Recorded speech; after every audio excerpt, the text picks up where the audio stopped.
la présidente Koumba qui ont préparé un exposé qu'elle va vous présenter. Nous allons peut-être commencer. Alors, aujourd'hui, on va parler d'un sujet très important qui est le harcèlement et le cyberharcèlement. On a remarqué que dans les milieux scolaires, on remarque beaucoup de harcèlement. D'abord, c'est quoi le harcèlement?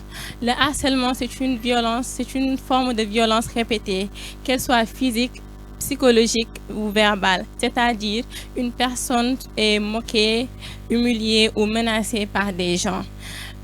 L'harcèlement a pour but de nuire à cette personne.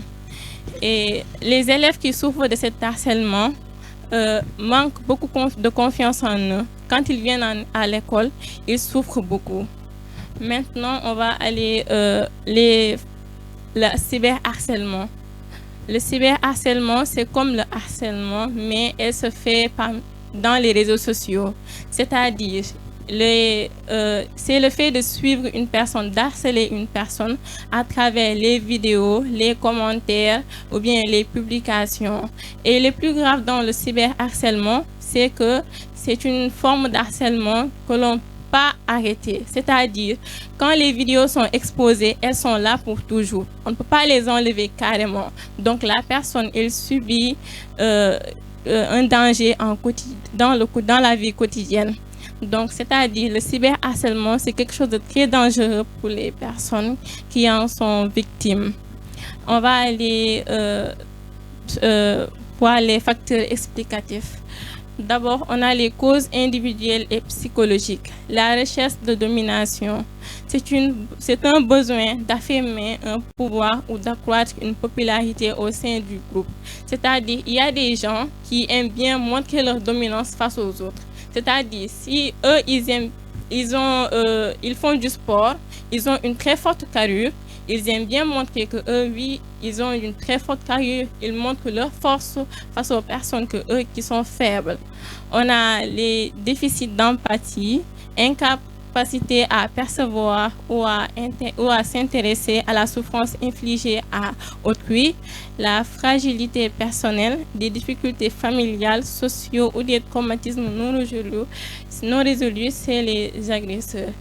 Les personnes qui agressent les autres, c'est-à-dire qui harcèlent les autres, c'est pas forcément qu'ils le veulent ou quoi que ce soit, non. Il y en a, ils souffrent dans leur maison. D'autres sont victimes de problèmes personnels. Donc, pour exténuer cela, ils viennent et ils sortent cela sur les autres. Ils font du mal sur les autres. C'est comme si eux, pour se soulager de leur douleur, ils doivent infliger cette douleur aux autres pour pouvoir extérioriser leur mal. On a aussi effet d'entraînement, pression des pairs, le besoin d'intégrer pour certains élèves à participer activement pour ne pas devenir exclus à leur tour. Il y a des groupes très malsains, des groupes très malsains, très toxiques. Quand une personne entre là-bas, déjà, ils veulent quoi? Ils veulent que la personne fasse quelque chose pour prouver qu'il mérite sa place au sein du groupe. Par exemple, ils vont dire, va faire ceci à tel, va faire cela à tel. Et la personne, pour s'intégrer à ce groupe, va le faire forcément. Nous allons aller aux facteurs environnementaux et scolaires. On a d'abord les faiblesses de la surveillance, manque de vigilance ou de personnel dans les zones clés de l'établissement, climat scolaire dégradé, un environnement où le respect mutuel n'est pas activement promu, banalisation des violences, une tolérance implicite ou une minimisation des microagressions considérées à tort comme de simples jeux.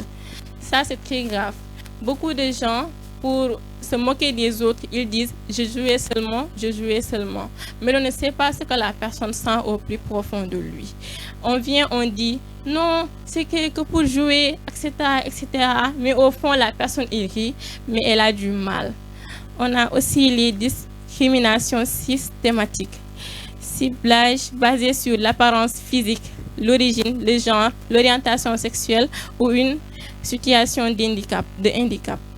Beaucoup de gens qui souffrent de handicap souffrent à l'école parce que les gens, ils prennent ça pour le rappeler à chaque fois que, par exemple, ils ont ça, ils ont ça. Quand une personne, un muet, par exemple, dans le quartier, les enfants du quartier, ils aiment trop venir lui dire, oui, toi tu es muet, certes, ils ne les entendent pas, mais ils savent très bien que ce que eux, ils veulent dire ici, c'est qu'ils veulent lui faire du mal, ils veulent lui dire que lui, il ne parle pas, il n'a pas ce pouvoir-là. On va aller sur les spécificités de la sphère numérique. Illusion d'anonymat, excusez-moi. L'utilisation de pseudonymes désigne les auteurs et réduit le sentiment de responsabilité. Virilité et instantanéité. La vitesse de diffusion des contenus démultiplie l'impact de l'humiliation originelle. Carence de régulation. Un manque de contrôle parental efficace et une modération parfois insuffisante des plateformes en ligne. On a des plateformes, les élèves, les jeunes, en quelque sorte, ou bien tout le monde même, ils ont un accès total. Par exemple, il y a des sites, on dit c'est pour 18 ans, mais les gens, ils viennent, ils entrent comme ça, sans rien, et pourtant, on ne peut pas du tout surveiller cela. Donc, eux, s'ils veulent faire du mal à une personne, forcément, ils vont le faire, même si c'est à travers les commentaires, les vidéos.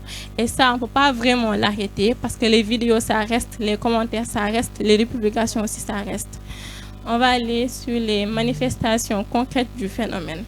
Manifestations en milieu scolaire, violence verbale et psychologique, insultes répétées, moqueries, systématique, humiliation publique et menaces, violence physique, bousculade, coups, raquets, dégradation d'équilibre des effets personnels à la victime, stratégie d'isolement, mise en l'écart volontaire, exclusion des groupes d'activités et propagation de rumeurs calomnieuses.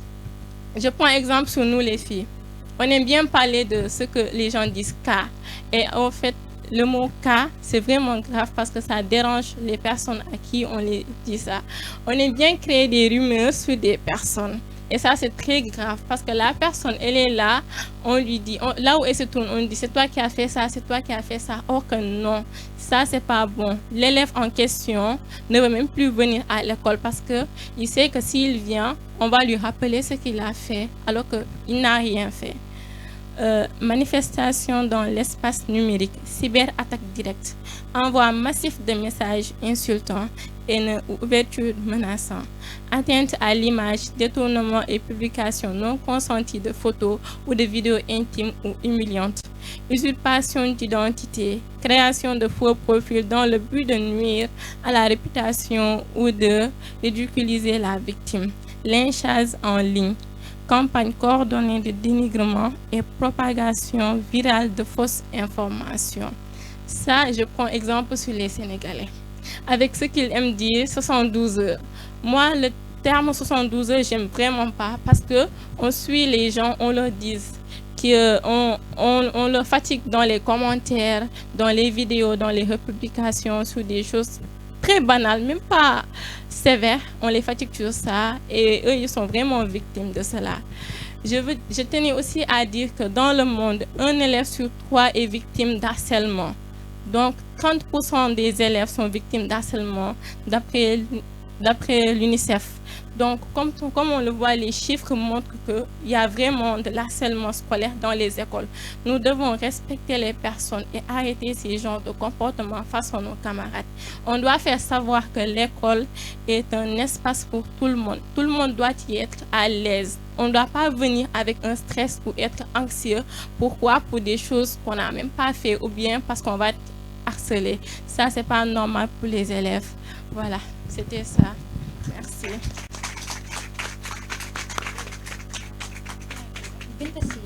Non, c'est à toi. Non, c'est à toi.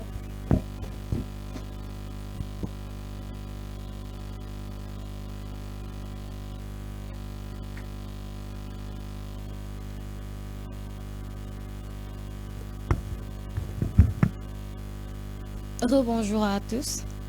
Je m'appelle Aïcha Diagne et je vais présenter les modules tout à l'heure. Maintenant, je vais vous parler d'un thème très intéressant aussi, qui rejoint un peu celui que la présidente Coumba Touré a traité.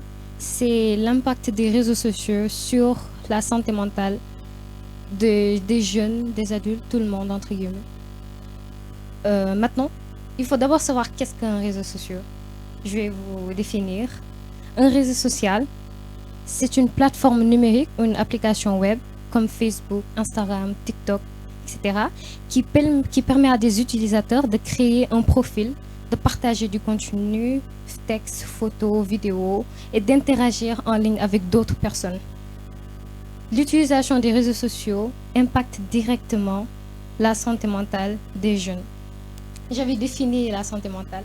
Je ne sais pas si vous vous rappelez de la définition que j'avais donnée. Vous ne vous rappelez pas. Donc, je vais vous rappeler la définition. Selon l'OMS, la santé mentale est un état de bien-être mental qui permet de faire face au stress de la vie, de réaliser son potentiel, de bien apprendre, de travailler et de contribuer à la vie communautaire. Voici la définition de la santé mentale. Préserver la santé mentale des jeunes est un enjeu majeur. 75% des troubles apparaissent avant l'âge de 25 ans. Donc, pour agir efficacement, il faut comprendre les signaux de détresse, prévenir les risques en instaurant un cadre de vie sain et savoir vers qui se tourner en cas de problème. Ainsi, pour ce faire, nous avons investigué sur les endroits que les jeunes, les adultes, tout le monde, explorent le plus, c'est-à-dire les réseaux sociaux. Les réseaux sociaux sont devenus des facteurs de risque majeurs pour la santé mentale, aussi bien chez les jeunes que chez les adultes. L'impact des réseaux sociaux sur la santé mentale est un sujet très complexe, avec des effets à la fois positifs et négatifs. Tout dépend de la manière dont ils sont utilisés. Ils sont très souvent mal utilisés. La fréquence d'usage et du profit de la personne. Il est essentiel de comprendre le mécanisme d'addiction et de prévenir les dérives, c'est-à-dire les harcèlements, la comparaison, faible estime de soi. Très souvent, quand nous passons beaucoup trop de temps sur les réseaux, nous avons tendance à nous comparer à d'autres, alors que nous ne savons pas que les influenceurs ou les personnes sur les réseaux, ils nous montrent que la facette qu'ils veulent qu'on voit d'eux. Donc vous avez compris, on n'a pas besoin de se comparer ou d'avoir une faible estime de soi. Il faut toujours avoir une grande estime de soi. Le harcèlement et les comparaisons aussi. Beaucoup de personnes subissent de l'harcèlement sur les réseaux sociaux, comme l'a si bien dit la présidente Koumba Touré, l'harcèlement et le cyberharcèlement. Il faut aussi instaurer des actions concrètes pour un usage équilibré et conscient. Maintenant, qu'est-ce qui montre qu'une personne est en bonne santé mentale d'abord? L'épanouissement personnel. Une personne qui est épanouie, c'est une personne qui a la capacité de réaliser son potentiel et de s'adapter aux difficultés du quotidien. L'intégration sociale permet de travailler de manière positive et d'apporter une contribution positive à sa communauté. Un état dynamique et non figé. La santé mentale est fluctue. Qu'est-ce que ça veut dire fluctue? Ça veut dire que la santé mentale d'une personne a des hauts comme il a des bas. Mais lorsqu'on a une bonne santé mentale, ça peut nous permettre de gérer les stress de la vie, de pouvoir surmonter des épreuves difficiles du quotidien. Et maintenant, je vais vous donner la définition de quelques notions essentielles à connaître. Vous entendez très souvent parler d'anxiété, de stress, de dépression, d'isolement, de timidité. Mais vous n'avez pas les bonnes définitions de ces mots. Donc, je vais vous les donner. L'anxiété désigne la sensation que l'on ressent lorsque quelque chose nous inquiète ou nous effraie. Très souvent, nous ressentons de l'anxiété quand on nous donne des copies de devoirs, quand on se sent harcelé, quand on subit de la moquerie dans les écoles. Vous avez compris? Le stress désigne un état d'inquiétude ou de tension mentale causé par une situation difficile. Aussi, très souvent, on a l'habitude de confondre le fait d'être timide et le fait d'être introverti. Parce qu'on peut être timide et on peut être aussi introverti. La timidité désigne un manque d'assurance et d'aisance dans les relations avec autrui. La dépression, elle désigne le fait la dépression, elle ne désigne pas seulement l'état de déprime ou de tristesse passagère, mais c'est une véritable maladie psychique. Elle se caractérise par des perturbations de l'humeur, tristesse ou perte de plaisir.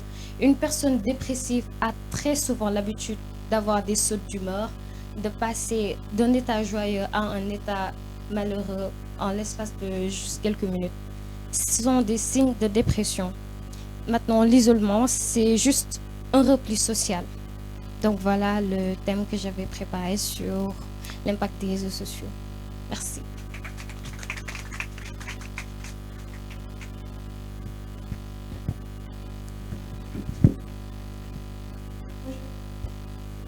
Alors, nous allons de ce pas passer à la présentation du panel par les panélistes qui sont ici. Je vais leur passer la parole.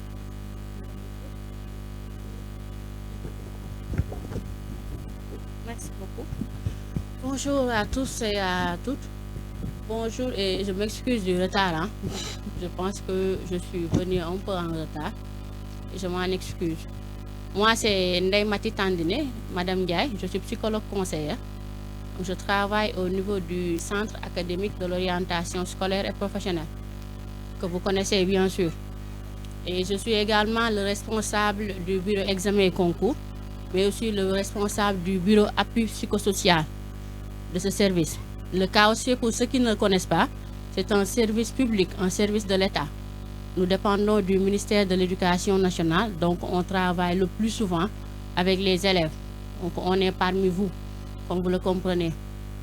Je suis vraiment ravie et contente de participer à cette demi-journée avec vous et pouvoir parler d'un thème essentiel qui est la santé mentale, que vous maîtrisez beaucoup plus parce qu'apparemment il y avait un exposé sur cette thématique.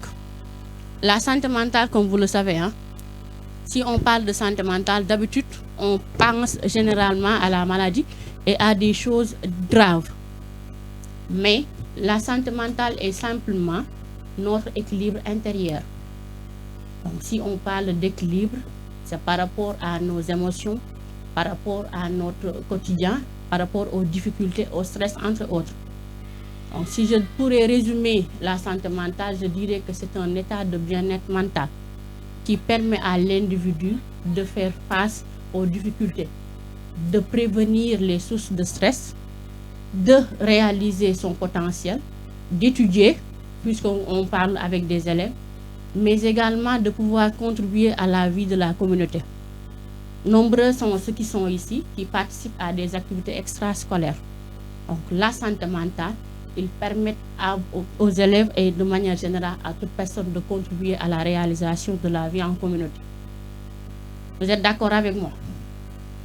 Et si on parle de santé mentale aussi, il y a certains concepts, certains mots connexes que l'on utilise, notamment la maladie mentale, le trouble mental.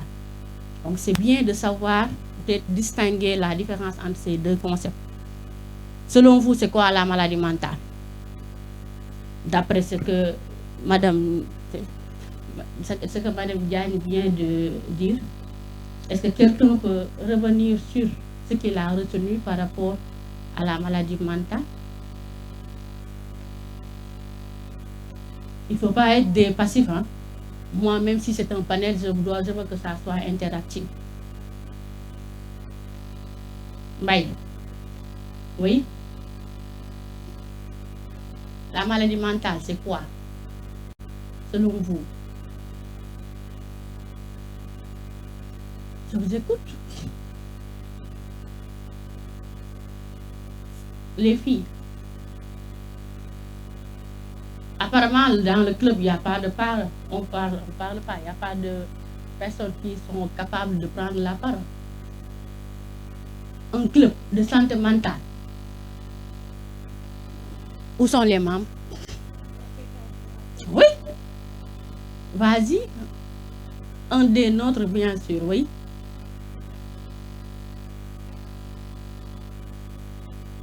Et en déséquilibre. Oui. Quand le bien-être de l'individu est en déséquilibre plutôt. OK? Et qui... Il y avait une main par ici. Donc, je donnerai par rapport aux différences que la maladie mentale, on peut dire que c'est plus durable, c'est plus sévère que le trouble mental. la maladie mentale résulte d'une incapacité à utiliser nos facultés, nos capacités cognitives, affectives, mais également relationnelles. Comme maladie mentale, parfois, on peut faire appel à une prise en charge médicale. Alors que si on parle de trouble mental, c'est un état de santé, donc c'est provisoire. Mais c'est une perturbation du fonctionnement de nos pensées, de notre humeur, de notre comportement, qui peut entraîner la détresse. L'exemple le plus simple que je vais donner, je dirais que le stress, c'est la première étape. Si on ne gère pas le stress, c'est la dépression. Si on ne gère pas la dépression, c'est à l'hôpital Djinkore qu'on va se retrouver. Vous comprenez? C'est pourquoi il est crucial, incontournable de prendre soin de nous. La santé, madame va y revenir, est impliquée dans la santé mentale. On ne peut pas parler de santé physique sans parler de santé mentale. Ça, vous pouvez le comprendre. Pour revenir peut-être au sous-thème qui est l'harcèlement scolaire, comme vous le savez tous, l'adolescence est une période intense. On est dans la construction d'une identité, on est dans la recherche d'une personnalité, dans les projets comme dans les relations. À cet âge, le regard des autres occupe une place importante. Nous tous, on est passés par là. On regarde si la personne regarde, si on traverse la rue, on va voir l'appréciation des pères. À chaque fois, toutes nos actions que nous menons, c'est peut-être en relation avec le regard des autres. C'est pourquoi une humiliation, un rejet, des moqueries, des insultes peuvent avoir des impacts profonds, mais invisibles sur la personne. Nombreux sont ceux qui sont ici. Parfois, on peut demander à un élève dans une classe, si elle fausse la réponse, tout le monde va rire. Alors que les individus ne sont pas pareils. Autant que nous sommes, autant qu'il y a des personnalités différentes. Le fait que tu ris à ton camarade, ça peut impacter sur sa personnalité. Et c'est là où nous allons parler de l'harcèlement. L'harcèlement, ce n'est pas un conflit entre deux élèves. Ce n'est pas également une conversation passagère avec des mots ou bien autre chose. Mais l'harcèlement, c'est lorsqu'une personne subit de manière répétée des insultes, des moqueries, tout que vous voulez, mais des choses négatives qui impactent sa personne. Même si on peut considérer ça comme juste pour faire rire. Parce que parfois, on peut dire des choses, peut-être parfois, qui ne sont pas du tout, entre guillemets, bons, mais sous prétexte que je taquinais la personne. Alors que le fait qu'on taquine la personne, ça peut détériorer votre relation. Comprenez? Et pour ce faire aussi, vous êtes des camarades. Ce qu'il faut savoir, c'est que la réussite ne peut pas se baser sur la destruction, sur l'identification des défauts de notre camarade, de notre père. Au contraire, parce que l'harcèlement a plusieurs conséquences. On peut citer la perte ou bien le manque de confiance en soi, la perte de la motivation. On peut citer également l'isolement et même pire, la désescolarisation ou bien l'abandon. L'école qui devait être un cadre épanoui devient quelque chose comme on pourrait dire un lieu qui cultive la peur chez l'individu, la phobie. C'est à travers cet harcèlement qu'un élève a voulu abandonner ses études. Parce que l'exemple que je pourrais donner, un élève qui a un dyslexie, qui ne peut pas lire comme tous les autres, par exemple. Une dyslexie, c'est un trouble de la lecture. La personne a du mal à formuler une phrase ou bien à dire des choses comme ses autres camarades. Si tout le monde rit de cette personne, comment elle pourrait s'améliorer? Et la phobie que ça va créer, ça peut aller jusqu'à l'agoraphobie, ce qu'on appelle l'agoraphobie, c'est la peur du regard des autres, la peur de la foule, la peur du social en tant que tel. Donc, je m'adresse aux témoins, parce que l'harcèlement, ce n'est pas seulement l'auteur et la victime, bien le victime, mais les témoins. Certains rient, certains films, surtout avec les réseaux sociaux, madame va y revenir, qui prennent des vidéos pour juste avoir des preuves et après poster dans les réseaux. Mais d'autres aussi peuvent agir. Et en tant qu'élève aussi, si vous êtes dans un cadre sécurisé, vous serez beaucoup plus rentable sur le plan scolaire et dans le futur aussi sur le plan professionnel. Mais si depuis le bas âge, on a commencé à harceler, parce que personne ne mérite l'harcèlement. Personne aussi ne doit pas être silencieux par rapport à ce phénomène. Donc vous qui êtes témoin, un geste simple peut aider la personne. Le fait de défendre son camarade, le fait de signaler à un adulte, le fait même de le soutenir qui commence à s'isoler. Parce qu'il y a des structures qui sont là, qui accompagnent les élèves dans la prise en charge pour au moins retrouver votre bien-être. Parce que la réussite, c'est un bon état d'esprit, mais également une bonne organisation. Comprenez? Donc, il ne faut pas banaliser l'harcèlement. Et c'est lié par rapport à la santé mentale. C'est d'ailleurs l'importance de ce panel, parce que le choix n'était pas fortuit. Il y a une conséquence exacte et bien étroite par rapport à la santé mentale de l'enfant. On a eu à suivre des cas qui ont vécu des harcèlements et au sein de leur famille même. Surtout avec le body shaming. Toi, tu es mince, toi, tu es noir, toi, tu es de teint clair, danga pata, danga sew, danga nangam. Et ça a commencé depuis chez elle. Lorsqu'elle mange, on lui dit que toi, tu es grosse, tu ne dois pas manger. Et elle a commencé à faire un régime jusqu'à créer des problèmes au niveau de l'estomac. Et cette même personne, au sein de son établissement aussi, elle a été victime d'un harcèlement. Parce que comme vous le savez, vous participez parfois à des clubs, à des activités extra-scolaires. Parfois, vous pouvez avoir cette capacité de prise de parole en public, cette estime de soi. Mais c'est vos camarades qui vont détruire ces capacités. Parce qu'apparemment, lorsqu'elle demandait quelque chose, on lui disait que toi, tu fais le wesh-wesh de la classe. Et elle a fini par ne plus parler en classe. Parce que si vous n'êtes pas bien mentalement, ça va impacter sur tout ce que vous allez faire. Vous ne pouvez plus dormir. Vous ne pouvez plus se concentrer en classe. Quelqu'un qui ne se concentre pas, on ne peut pas s'attendre à avoir des résultats. C'est lié. C'est pourquoi nous, même si on a été victime, ou bien on est témoin, ou bien même on a une fois blessé quelqu'un, on doit corriger le tir. Parce qu'actuellement, on peut discuter avec quelqu'un, du jour au lendemain, on voit que cette personne n'est plus la même. Au lieu de fuir cette personne, ou bien au lieu d'aggraver sa situation, on va essayer de se rapprocher de cette personne pour pouvoir s'enquérir de sa situation. Donc, avant de peut-être passer la parole, je vais juste revenir sur la prévention de la santé mentale. Parce que tout ce qu'on a dit, de manière générale, c'est la santé mentale. Ça tourne autour de la santé mentale. Et pour prévenir la santé mentale, ce qu'il faut en premier, c'est la connaissance de soi.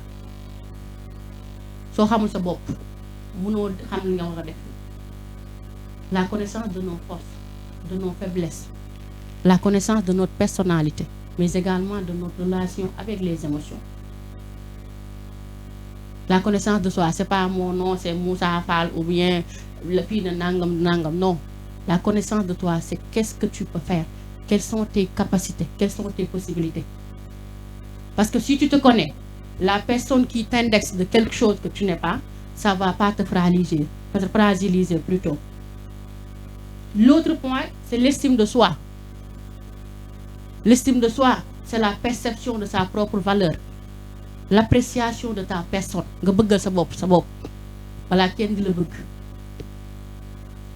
Et l'exemple que je donne d'habitude, c'était un chat qui était devant un miroir, mais qui voyait un lion. Ça, c'est un exemple d'estime de soi. Le chat n'a pas la même taille que le lion, mais il se voit comme un lion par rapport aux possibilités qui s'offrent à lui. Parce que cette personne doit au moins avoir confiance en soi. C'est la dernière des points, la confiance en soi. Gëm sa bopp buñ la waxee da ngaa ñaaw wala da ngaa rafet wala da ngaa nangam te nga xam te ne loolu yow mi tu es fier, tu dois l'accepter. Parce que da ngaa pata moo tax yow lekkatoo ba nga créer sa bopp feebar ñàkk fayda la. La confiance en soi va faire que tu seras épanoui, tu seras bien dans ta peau. Quelles qu'en soient les critiques, quelles qu'en soient les difficultés, tu pourrais les affronter.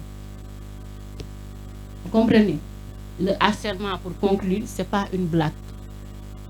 Parce que ça peut détruire, ça transforme la joie de venir à l'école à une peur. Ça peut aller jusqu'à détruire la personne qui va abandonner l'école à cause juste de l'harcèlement. Donc personne n'a le droit d'harceler personne. Personne ne mérite d'être harcelé. Si on est victime, on doit parler parce qu'il y a des services qui sont dédiés pour l'accompagnement de ces personnes. Si vous avez été victime, il faut parler. Si vous êtes témoin, il faut agir. Si vous avez une fois blessé quelqu'un, il faut essayer de rectifier. Il n'est jamais trop tard pour bien faire.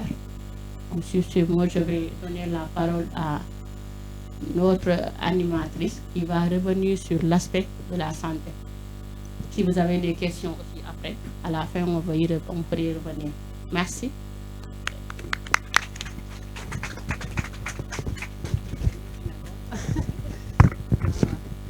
Donc, bonsoir tout le monde. Moi, c'est Madame Koli Mabinta Sambou. Je suis assistante sociale de formation et je suis responsable du bureau régional de l'éducation et de l'information sanitaire au niveau de la direction régionale de la santé de Tambacounda. Je suis ravie d'être là aujourd'hui. Je pense que c'est ma deuxième visite au niveau de cette école, ce lycée. C'est la deuxième fois que je viens et pour parler de santé. Parce que la première fois, c'était par rapport à l'utilisation, la lutte contre les IST-SIDA, mais aussi l'utilisation des substances psychoactives avec le service national de l'éducation et de l'information pour la santé. Je pense que j'ai trouvé ici, en tout cas, j'ai trouvé en tout cas deux membres du club qui ont préparé en tout cas quelque chose par rapport à la santé mentale.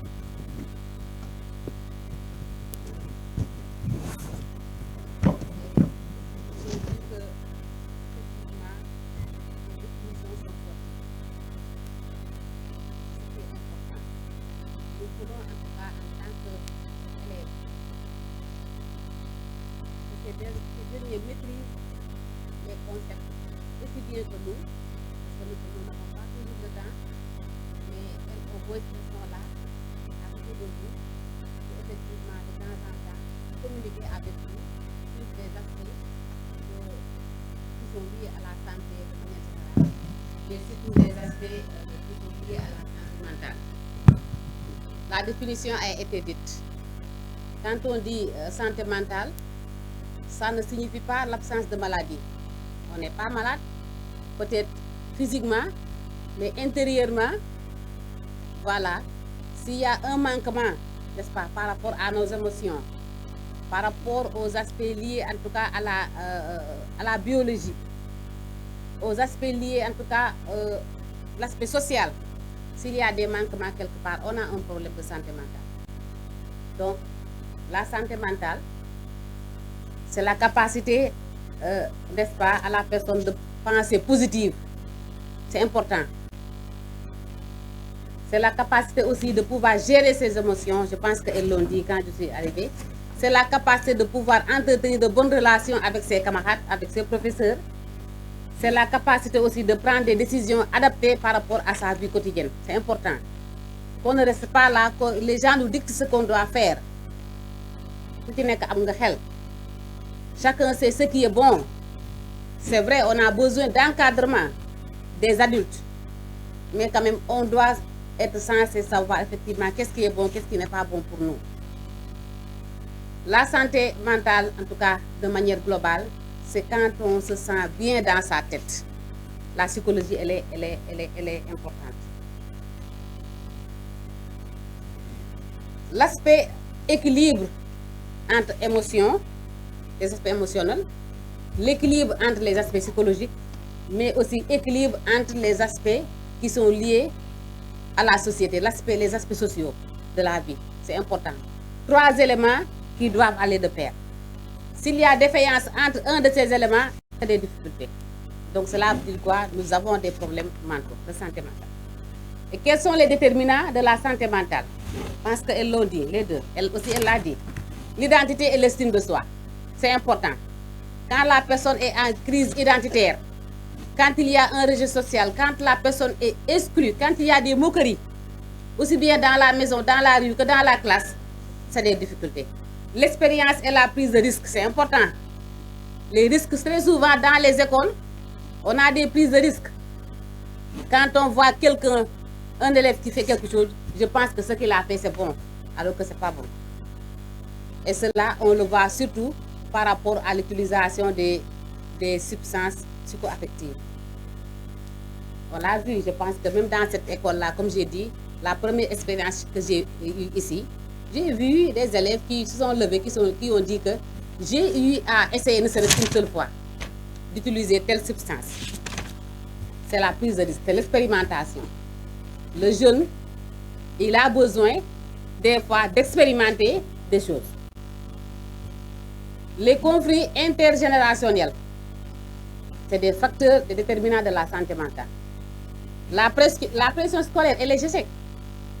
Quand on a la pression à la maison, que vous n'avez pas le droit de ne pas réussir, vous devez réussir. Pas d'échec dans la maison. Quel musique de doubler. On le voit dans les maisons.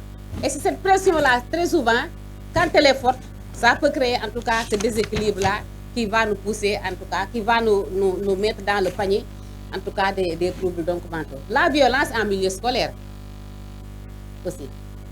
Les normes sociales qui sont liées donc à la détresse psychologique. En milieu scolaire, elle l'a dit, c'est l'harcèlement. La discrimination, les châtiments. C'est vrai, dans les lycées, on ne voit pas, voilà, le châtiment, je pense que peut-être n'est pas aussi bien, mais dans les écoles primaires, on voit des élèves qu'on châtie. Ça fait partie aussi des déterminants, en tout cas, comportementaux, n'est-ce pas, et émotionnels de la santé. Les tabous et la stigmatisation. Il y en a par rapport aux représentations sociales, par rapport voilà, à la culpabilité, par rapport à l'isolement, comme elle l'a dit donc, tantôt. Les déterminants qui sont liés aussi au changement biologique, aussi bien pour les filles que pour les garçons. Les bouleversements liés à la puberté. Donc, on voit en tout cas certains qui le manifestent par l'anxiété, l'irritabilité, l'instabilité émotionnelle. On le voit. Les grossesses aussi non désirées, on en parle toujours. C'est des déterminants. Les génétiques, tout ce qui est génétique et hérédité, qui sont en tout cas, qui peuvent se manifester par des troubles en tout cas mentaux, comme des troubles bipolaires ou bien l'autisme. Peut-être que ce n'est pas trop développé au Sénégal, mais ça existe. L'anxiété et la dépression, donc c'est des troubles qui sont liés donc aux aspects donc, biologiques et hormonaux. Maintenant, les déterminants aussi qui sont liés au social. Manque de perspective professionnelle. C'est pourquoi nous, quand nous nous adressons aux élèves, on leur demande qu'est-ce que vous voulez devenir. La première question c'est ça, vous venez à l'école tous les jours, mais qu'est-ce que vous voulez devenir? C'est important. Chacun doit avoir une vision. Quelle est ma vision? Je me lève tous les matins, je suis à l'école, mais qu'est-ce que je veux dans ma vie? C'est des déterminants qui sont là, que vous devez prendre en compte. J'avais un oncle qui nous demandait cela, hein, quand vous vous rencontrez. Ma fille, qu'est-ce que tu veux devenir? Il dit que moi, je veux devenir pilote. Il me regarde. Il se fait comme s'il me sous-estime. Est-ce que toi-même, tu peux devenir pilote? C'est des choses comme ça qui vont amener des troubles des fois chez l'enfant. Donc, l'enfant qui a une vision, qui veut aller quelque part, cet enfant-là a besoin qu'on le soutienne. Il a besoin qu'on lui dise que, effectivement, c'est un souhait, mais qui peut effectivement, comment dirais-je, qui peut, c'est possible, qui peut se réaliser. Et quand on sait qu'on a quelqu'un derrière qui nous pousse, ça crée une pression qui nous permet de mettre tous les avantages de notre côté pour pouvoir réussir en tout cas ce que nous voulons devenir. Les mariages précoces, il y en a qui sont des déterminants sociaux. La séparation familiale aussi, ça peut être source, n'est-ce pas, de santé mentale chez en tout cas les élèves. La migration clandestine, on l'a vu, les ados qui voient dans la zone voilà, des départs, et que si cette possibilité ne s'offre pas à lui, ça peut aussi être un déterminant en tout cas de santé mentale. Et terminer par rapport aux déterminants sociaux, tout ce qui est stigmatisation et discrimination. Je pense que les deux aussi l'ont brossé. Maintenant, au niveau scolaire, du domaine de la santé, il doit y avoir un dispositif d'écoute et d'accompagnement. C'est pourquoi, normalement, dans les lycées, le service social doit exister. Un travail social doit exister dans l'école pour pouvoir écouter, en tout cas, les élèves qui sentent le besoin, qui ont le besoin, effectivement, d'être écoutés par quelqu'un pour prendre une décision. Donc, ce dispositif-là, si ça manque aussi, ça peut être un déterminant, en tout cas, de santé mentale. L'absence de soutien aussi psychologique ou bien manque de soutien aussi référent dans les écoles. On voit aussi dans les écoles, très souvent, même s'il n'y a pas de travail social, on voit effectivement des gens qui sont prédisposés à faire ce travail à la place. Le harcèlement, l'échec scolaire, c'est important. Un élève qui, en un moment, avait en tout cas de bonnes notes et en un moment, on voit qu'effectivement, les mauvaises notes commencent à se proliférer. C'est important qu'on puisse s'arrêter et voir qu'est-ce qui se passe. L'insuffisance aussi d'activités promotionnelles dans les écoles. Mais présentement, on voit, comme aujourd'hui, je pense, les partenaires sont là. Ils appuient les clubs EVF pour que ces genres d'activités se fassent au niveau des écoles pour faire la promotion de la santé. C'est important. Au niveau des institutions et politiques, faible prise en compte de la santé mentale. On ne parle pas beaucoup de la santé mentale. L'accès difficile aux soins. Quand vous venez dans nos structures, les services qui sont adaptés aux jeunes sont très insuffisants. Vous allez dans des structures qui n'ont pas, en tout cas, de dispositifs pour pouvoir accueillir, en tout cas, les jeunes, discuter avec eux des problèmes, en tout cas, de santé mentale. Et c'est ce qui amène cette rareté des ressources. Quand on prend la région de Tambacounda, nous n'avons que 2 centres conseils ados. 2. Le centre de Tamba et le centre de Bakel. En dehors, en tout cas, des espaces qui sont au niveau des structures de santé, quelques rares structures de santé, en tout cas, les structures d'accueil aux jeunes sont très réduites au niveau donc, de la région de Tambacounda, je dirais même le Sénégal. Et ça aussi, c'est des problèmes. Les domaines d'intervention de la santé mentale, c'est vraiment la promotion de la santé mentale et la prévention des troubles qui sont liés, en tout cas, des troubles mentaux, pour pouvoir identifier, diagnostiquer, prendre en charge de manière précoce, n'est-ce pas, les personnes avec handicap psychosocial. Quoi qu'on dise, il y en a dans les structures, il y en a au niveau, en tout cas, des pays. On n'oublie pas aussi les personnes qui ont des handicaps physiques. C'est important qu'on voit dans l'école, est-ce que s'il y a un handicapé ici, il doit en tout cas un handicapé moteur, est-ce que l'accès est facile dans l'établissement? Tout ça aussi, ça fait partie des domaines d'intervention en matière de santé mentale. Les situations d'urgence et de catastrophe, on n'est pas dans cette situation, mais ça fait partie des domaines d'intervention. La santé mentale, comprenez que c'est un problème transversal. C'est la raison pour laquelle on parle de santé mentale dans les écoles, on parle de santé mentale dans la communauté, on parle de santé mentale. Là, dans toutes les structures de santé, on doit parler dans toutes les structures, on doit parler de santé mentale parce que c'est transversal. Maintenant, c'est important aussi de savoir les troubles mentaux et de pouvoir les détecter très tôt. L'OMS nous dit que le trouble mental, c'est quoi? Ça va se caractériser par une altération. Ça peut être physique, hein, n'est-ce pas? De la cognition, de la régulation, de l'émotion ou du comportement donc d'un individu.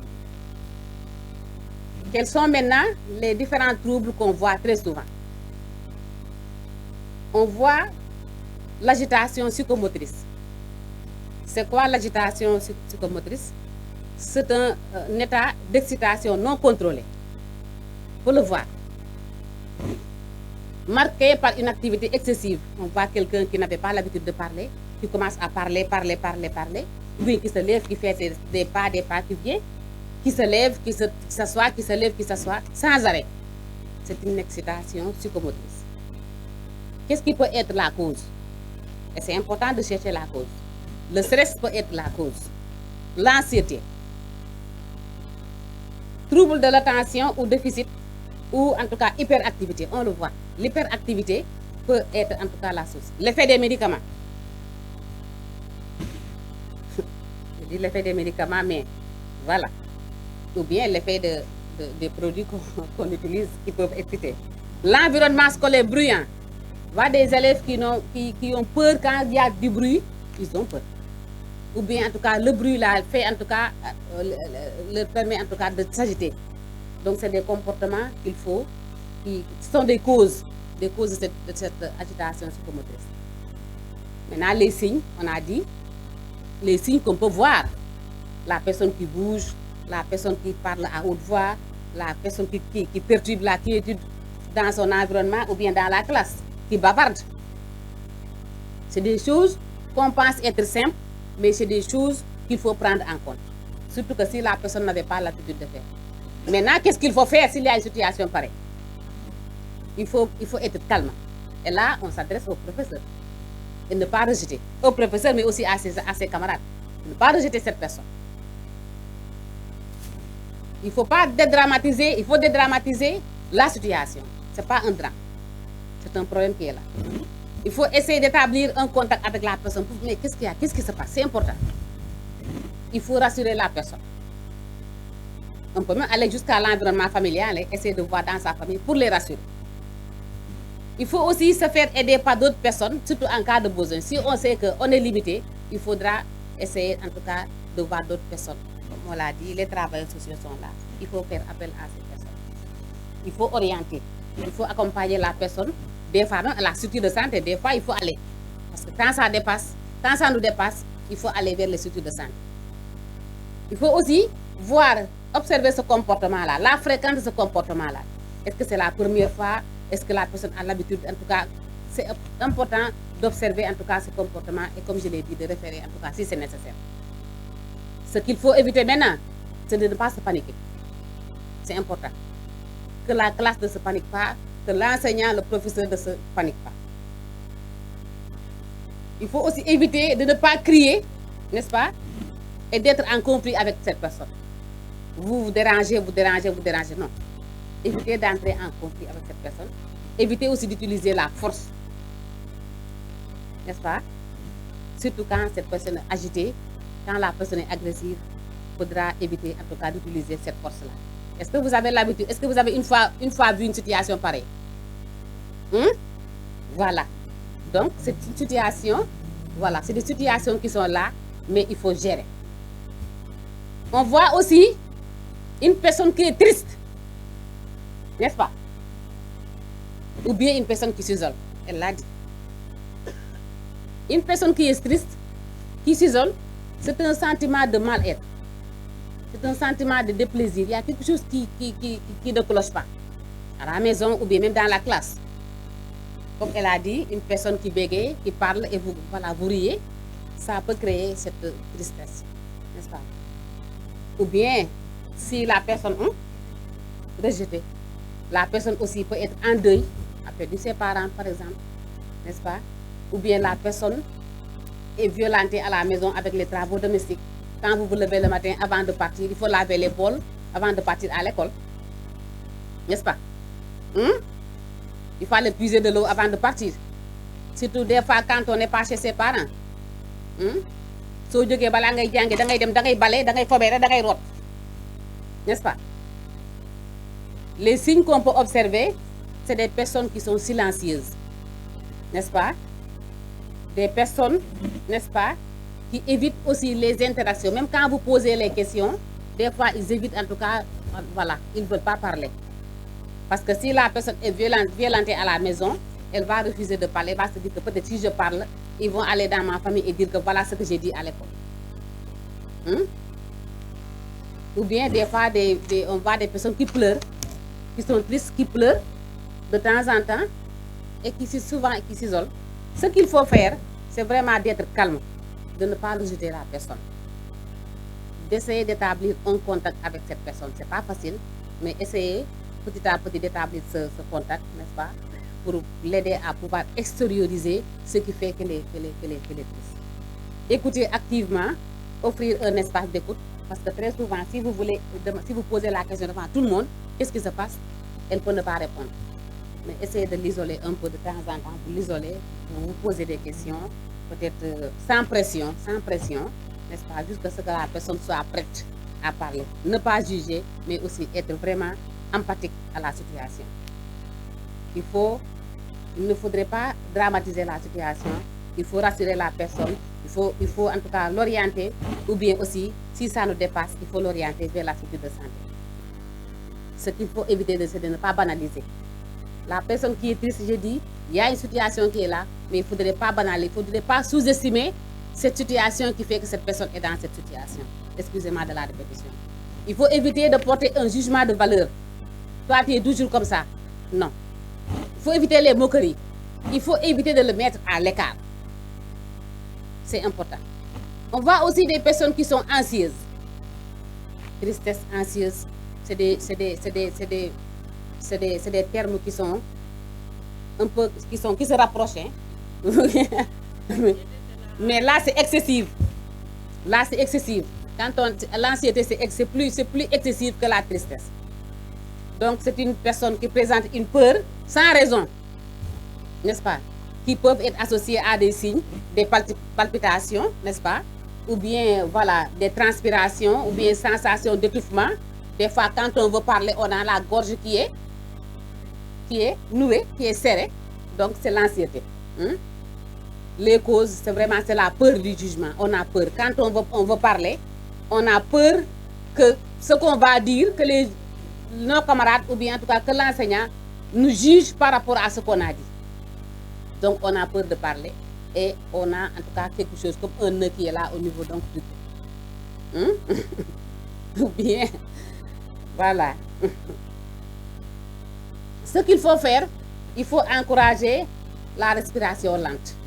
Voilà, respirer tout doucement, rassurer verbalement, il faut rassurer, calmez-vous, voilà. Vous pouvez faire ça, n'est-ce pas? Créer un climat non compétitif, c'est important. Quand on veut créer la compétition, des fois c'est un peu difficile. Alerter le personnel de santé aussi, toujours par rapport à la situation, quand ça vous dépasse, il faut alerter, c'est important. Il faut alerter, il faut orienter, il faut donc accompagner.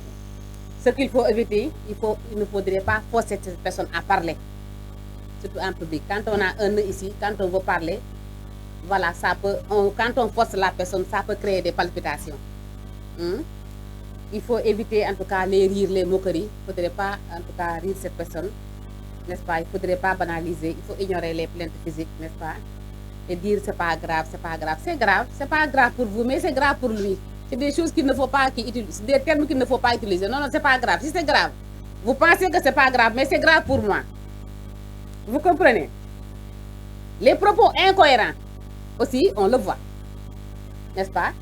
Il y avait un infirmier qui, chaque fois quand il venait en réunion de coordination, quand le médecin disait un mot, il l'insultait. Après, moi, c'est quand je l'ai vu, pour la première fois, je n'avais pas compris. J'avais vu une cicatrice ici, guérie, une cicatrice. Après, je l'ai appelé, je dis, vous, celui-là, c'est votre chef. Donc, quand il vous fait quelque chose qui vous fait mal, il ne faudrait pas crier sur lui, il ne faudrait pas l'insulter devant tout le monde. Il faut attendre à la fin de la réunion. Vous le trouvez dans son bureau et voilà, vous discutez, vous discutez. Il me dit que si je le fais parce que je suis fatiguée, il me dit, est-ce que vous avez vu la cicatrice là? Il était à Fongolembi. Il dit que je suis tombée quand je montais. Et là-bas, quand je monte, il y a des risques, quand je descends, il y a des risques. Et lui, il ne comprend pas parce qu'il n'est jamais parti là-bas. Vous voyez? Donc, toujours, c'est important de savoir quelle est la cause du comportement qui est là. Maintenant, je reviens aux propos incohérents. C'est des discours, des fois, un peu déconnectés de la réalité, n'est-ce pas? Ou des discours qui sont incompréhensibles, on ne comprend pas. Donc, l'OMS a dit que toute personne tenant un discours incohérent ou bien insensé, n'est-ce pas, incompréhensible. Ça, c'est des troubles, c'est un problème de trouble mental. Et la cause, ou bien les causes, ça peut être la psychose, ça peut être aussi le délire, un délire aigu, ça peut être aussi l'usage de la drogue. Quelqu'un qui n'a pas froid aux yeux, qui en tout cas, qui fait des propos incohérents devant son professeur. Il faut chercher qu'est-ce qui se passe. Les signes, c'est souvent des phrases qui sont décousues, des idées de grandeur, voilà, des hallucinations, n'est-ce pas? Et ce qu'il faut faire, il ne faudrait pas contredire frontalement l'élève, surtout devant ses camarades. Il faut essayer d'entrer en contact avec cette personne, comme je dis toujours, à l'écart, c'est important.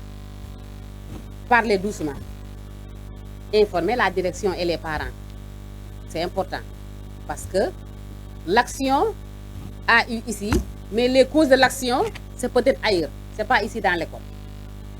Il faut aussi orienter, tant que ça vous dépasse, orienter à la structure. Et les autres, ce qu'il faut faire, faudrait éviter les moqueries. Les moqueries, on va y revenir parce que très souvent en classe, il y a beaucoup de moqueries. La confrontation directe. Ok. Il ne faudrait pas banaliser la situation. Il y a le bop, hein? Hein? Faut là, d'accord. Voilà. Il ne faudrait pas négliger les symptômes, mais aussi il ne faudrait pas les banaliser. Il faut aussi éviter de laisser la personne seule. La personne a besoin qu'on soit proche, en tout cas, d'elle, n'est-ce pas? Il y a aussi ce qu'on appelle le mutisme. C'est le refus de parler, malgré la capacité à la personne de pouvoir parler. Mais il refuse de parler. Donc, c'est toute personne éveillée qui ne parle plus. Donc là, c'est la définition de l'OMS. On peut parler, mais on refuse. On refuse de ne pas parler. Donc, ce qu'il faut faire, là aussi, il ne faudrait pas forcer. Il ne faudrait pas forcer la personne à parler. Il faut encourager par des gestes verbaux, donc qui sont gestuels, voilà, ou bien on écrit, voilà, ou bien on fait un dessin. Très souvent, on peut écrire. Nous sommes au Sénégal, il faut écrire. On n'a pas besoin de dessin, mais on peut écrire. Il faut aussi éviter la pression verbale. Il faut éviter de punir le silence. Ok, vous ne parlez pas, ok. Vous punissez la personne, non. Évitez de punir, n'est-ce pas, la personne. Évitez aussi toujours de banaliser la situation. On voit aussi des personnes qui sont désorientées. On entre à l'école, on est perdu, on perd ses repères. Vous avez une fois vu une situation pareille? Hein? Donc, la personne a perdu ses repères dans son environnement habituel. J'avais l'habitude de venir dans cette école. Je viens, j'oublie. Je ne peux même pas me retrouver. Ou bien je ne peux pas retrouver ma classe. Je fais le tour de l'école et je dis, ok, je ne peux pas retrouver ma classe. Il y a des personnes qui sont désorientées. Ce qu'il faut faire, il faut isoler la personne dans un endroit calme. Pour l'isoler, vous avez des bureaux, il faut l'amener quelque part dans un endroit calme. Et il faut être patient avec la personne parce que c'est une situation des fois qui est passagère. Vous l'isolez, vous évitez en tout cas toute stimulation excessive. Donc, il faut informer aussi la famille, c'est important. Il faut rassurer la personne, il faut lui rappeler les repères. Votre classe est là, chaque jour c'est par là que vous passez. La classe est là-bas. Donc, essayez de faire revenir ces repères, n'est-ce pas?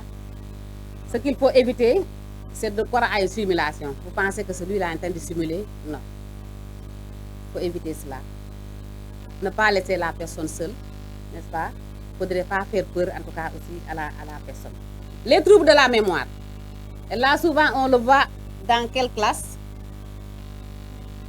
Terminale. Terminale. Les troubles de la... Hein? Terminale et troisième. On a les troubles de la mémoire. Donc là, quand on perd la mémoire, on est dans cette incapacité de retenir, en tout cas, les informations récentes, ou même anciennes, n'est-ce pas? Les deux à la fois, on peut en tout cas perdre tout. On ne retient rien du tout. Donc on a perdu en tout cas cette mémoire. Et ça ne nous est jamais arrivé. Donc les signes, c'est des oublis répétés. Des fois, quand vous demandez comment vous vous appelez, la personne est là, elle hésite pour dire même son nom, n'est-ce pas? Ou bien la personne est confuse, n'est-ce pas?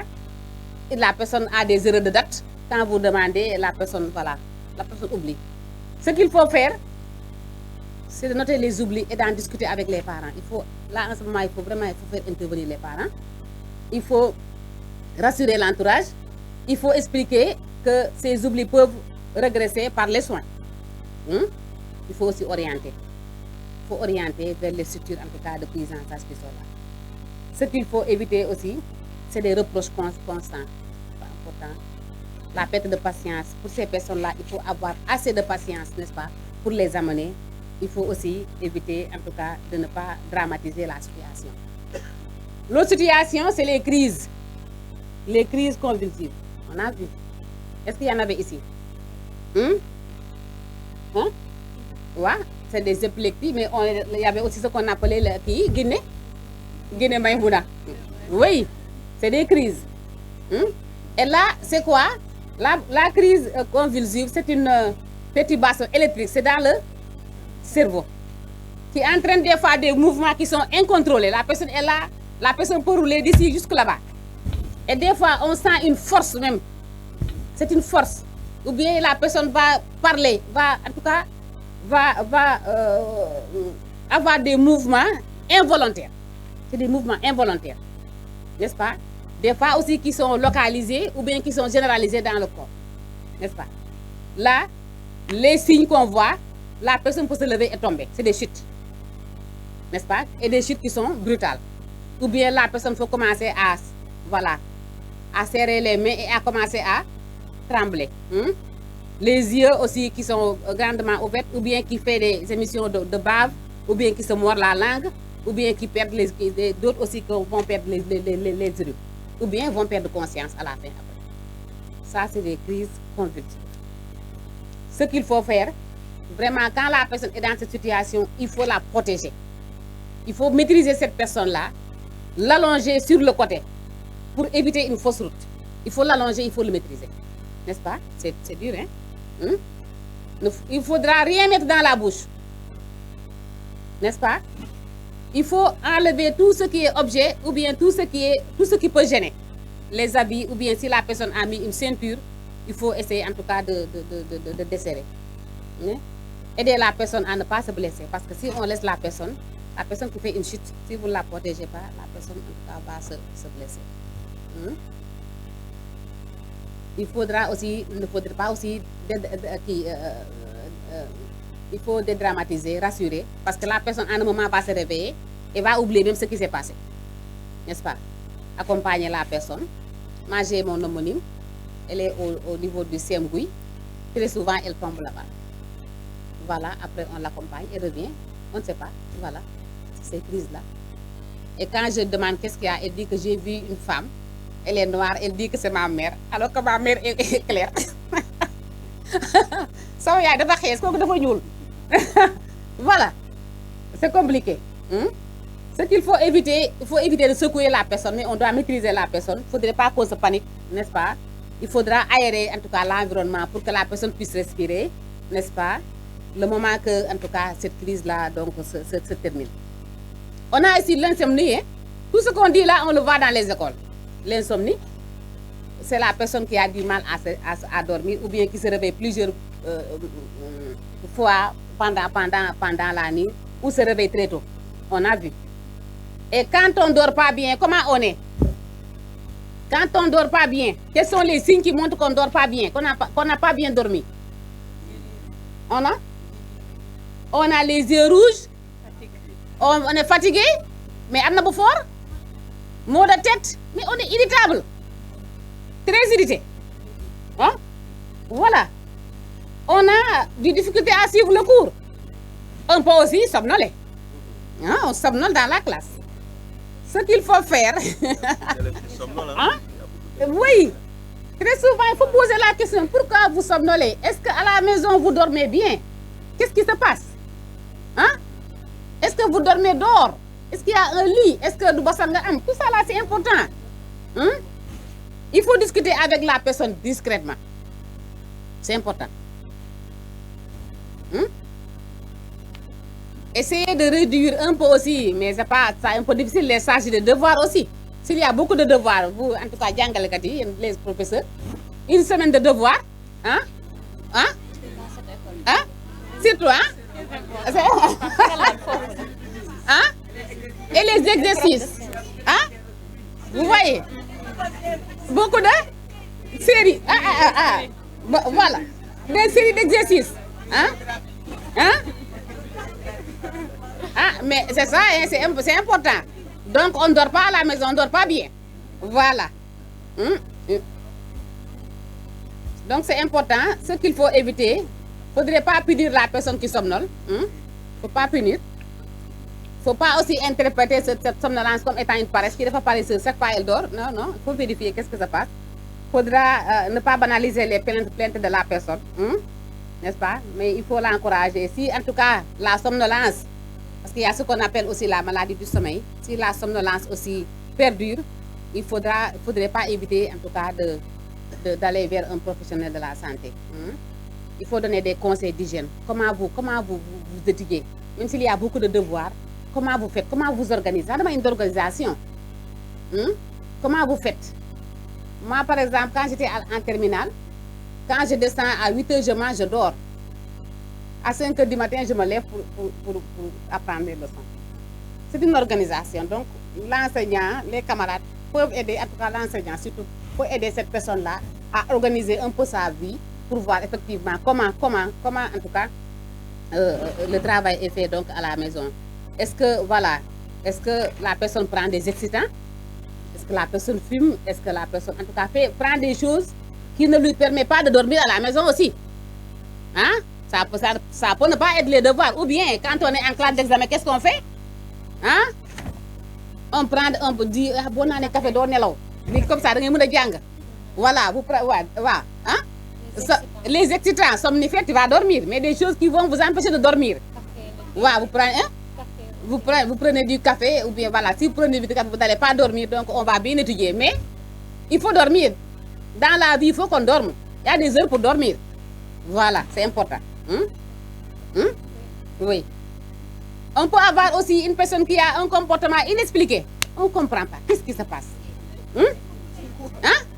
Et cette personne-là, c'est une modification soudaine ou bien progressive. Moi, je vous dis que depuis que mon homonyme a commencé à tomber à l'école, maintenant, quand je lui parle, je vois qu'elle est un peu agressive. Elle parle, elle ouvre les yeux. Je vous assure. Je la regarde. Hier, je lui parlais. Elle me parle, elle ouvre les yeux. Mais pourquoi tu ouvres les yeux? Parle normalement. J'ai besoin que tu me parles. Qu'est-ce qui se passe? Mais elle n'avait pas l'habitude. Hein? Mais quand il voilà. C'est comme ça. C'est un comportement inexpliqué. Moi, je ne comprends pas. C'est comme ça. Donc, voilà. Hein? L'élève devient calme et à un moment devient agressif. Il était dynamique, à un moment il devient passif. Les deux à la fois, hein? On est calme, on devient agressif ou bien on devient passif. Les deux, hein? Très bizarre, on ne comprend pas. Il faut observer maintenant plusieurs jours. Hein? Maintenant, pas une seule journée, mais plusieurs jours, vous observez la personne. Pour voir. N'est-ce pas? Il faut parler à l'élève et donner confiance. C'est important. Il faut référer. Si en tout cas ça vous dépasse, il faut référer. Il faut éviter la stigmatisation, c'est important. Il ne faudrait pas qu'on stigmatise cette personne. Il faut éviter aussi l'exclusion immédiate sans accompagnement. Des fois, dans les écoles, s'il y a un élève, j'ai vu dans une école de formation en santé, on a exclu l'élève. Je dis non. Je dis à la directrice, non, c'est pas comme ça. Vous avez vu un comportement inexpliqué. L'élève n'était pas comme ça, mais à un moment, il a commencé à déconner, on ne comprend plus.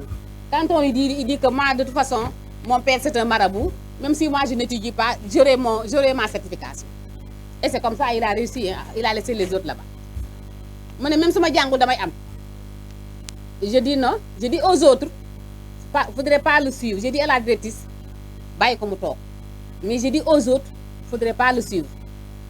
Je dis que nous, quand on était au lycée Kennedy, c'est une école de femmes, mais c'est des femmes qui sont très braves. Voilà. Je dis, les dirigeants, ce sont tels qui vont réussir à l'examen. Le matin, vous venez, on vous dit sortez, on fait la grève, sortez. Mais quand ils rentrent à la maison, ils étudient bien. Donc, des fois, il faut être très prudent. Donc, il faut observer le comportement là pendant plusieurs jours pour voir si ça va changer, si ça ne va pas changer. Il faut éviter la stigmatisation. Il faut éviter aussi, comme j'ai dit, l'exclusion. Il faut accompagner. Il faut accompagner cette personne-là. Ce qu'il faut savoir maintenant, les changements de comportement chez la personne qui est affectée pour l'aider à surmonter sa situation de détresse. Savoir lire les changements. Si on observe les changements, on pourra aider cette personne. Reconnaître les signes, c'est important. C'est déjà aidé. Mieux vaut écouter tôt que de regretter très tard. Il faut écouter, il faut observer. Quand on écoute, quand on observe, on tire une conclusion. Maintenant, les bonnes pratiques en matière de détresse à l'école, on voit. Quand il y a une situation d'urgence, je m'adresse au corps professoral, je m'adresse aux élèves que vous êtes. Il faut toujours rester calme. Il faut créer un climat sécurisant. Quelqu'un qui fait une chute, il faut sécuriser. Éviter de se bousculer, de crier. Non. Et très souvent, quand il y a... J'ai vu ça avec les filles. J'ai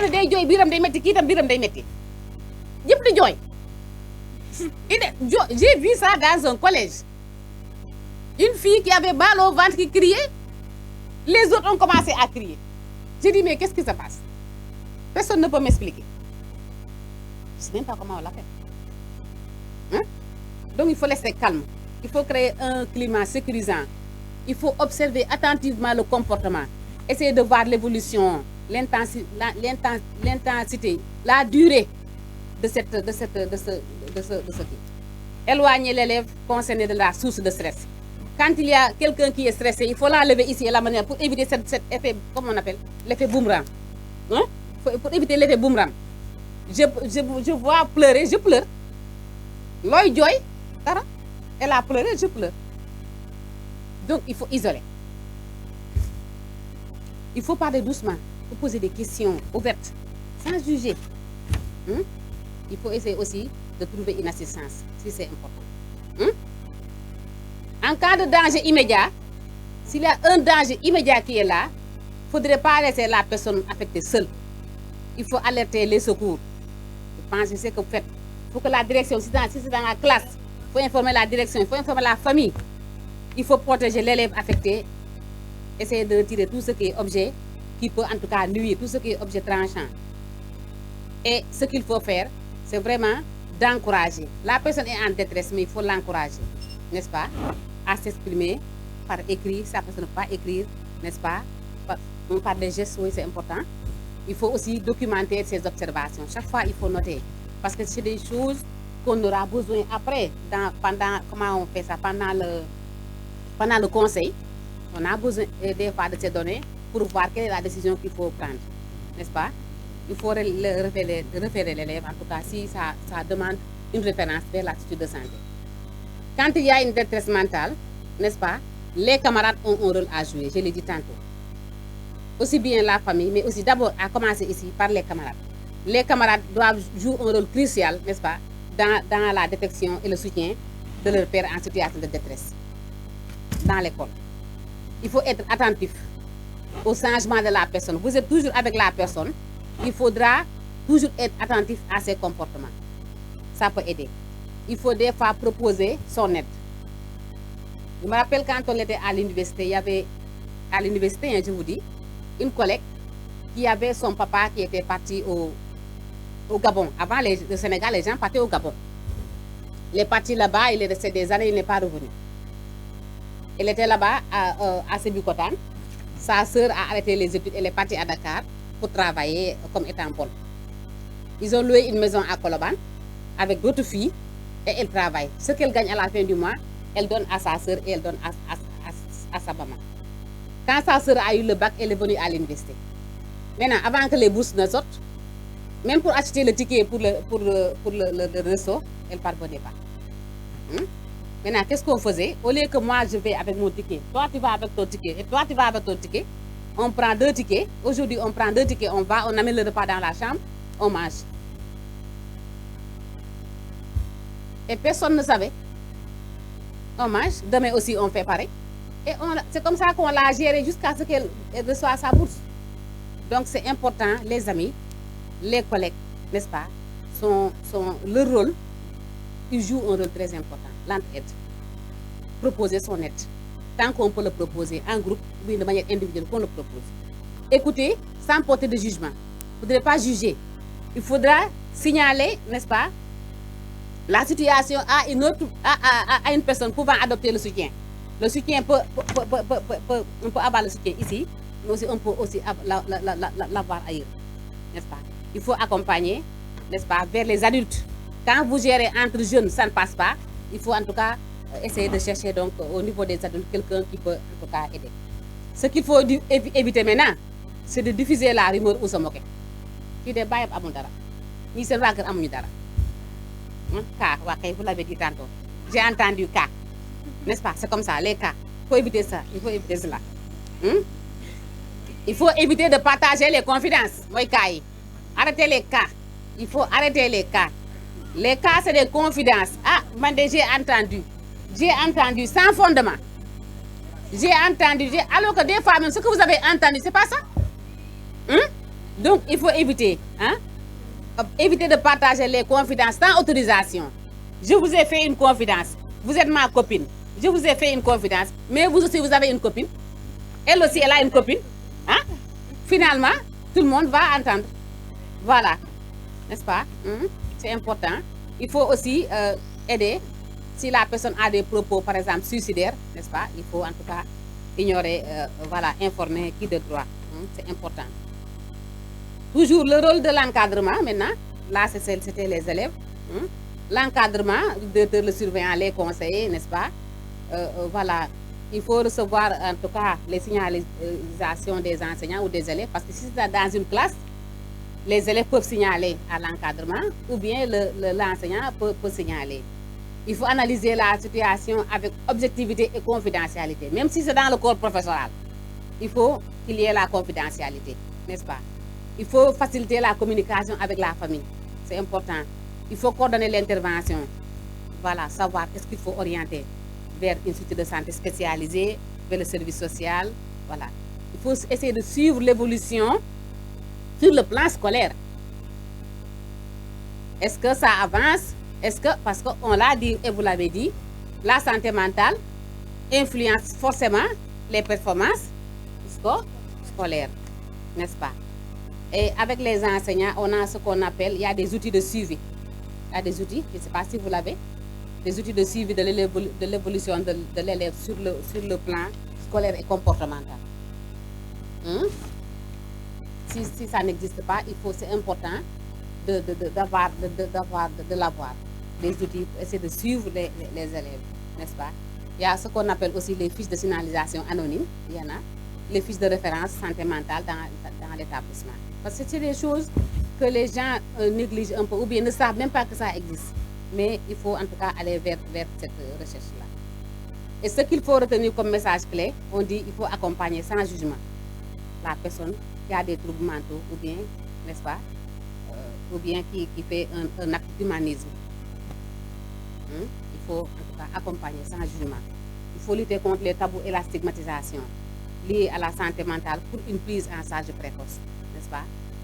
Il faut aussi qu'on ait en tout cas, qu'on fasse en tout cas des thématiques de santé mentale dans les établissements. Il faut qu'on en parle, c'est important. On a terminé cette première partie sur tout ce qui est fondement de la santé mentale.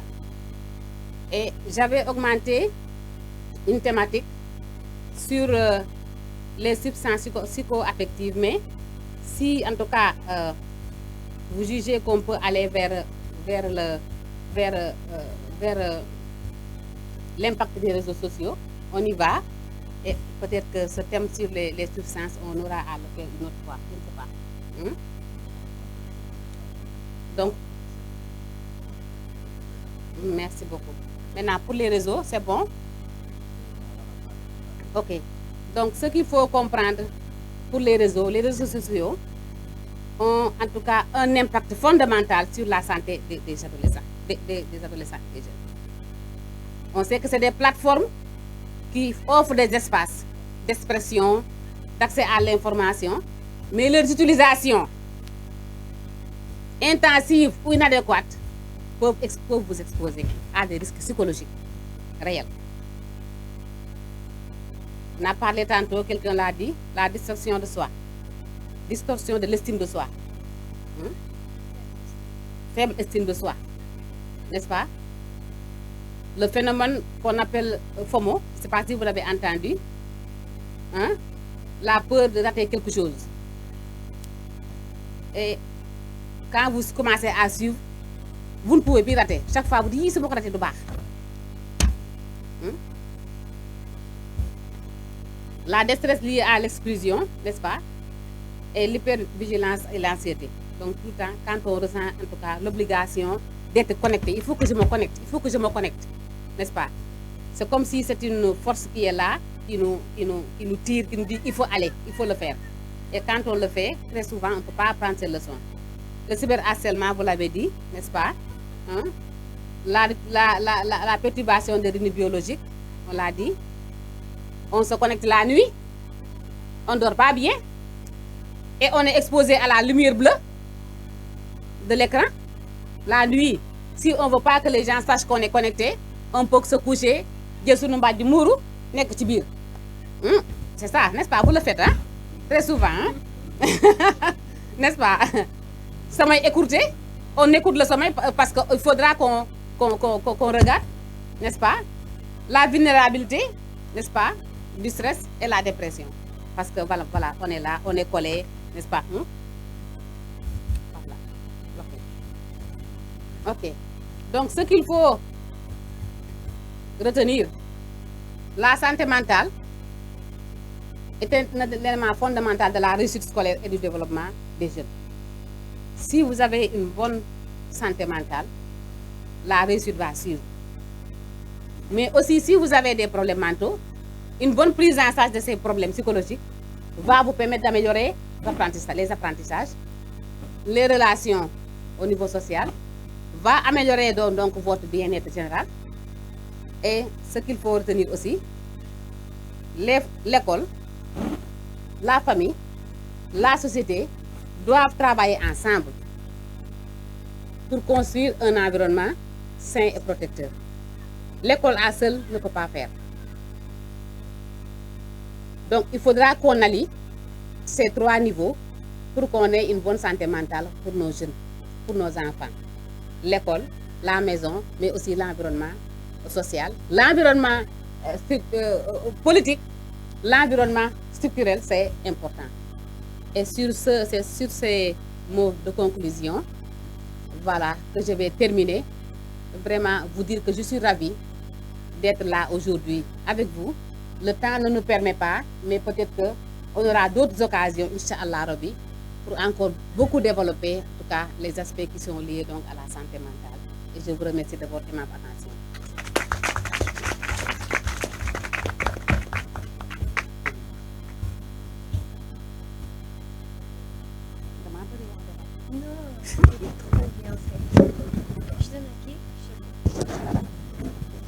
Merci beaucoup, madame.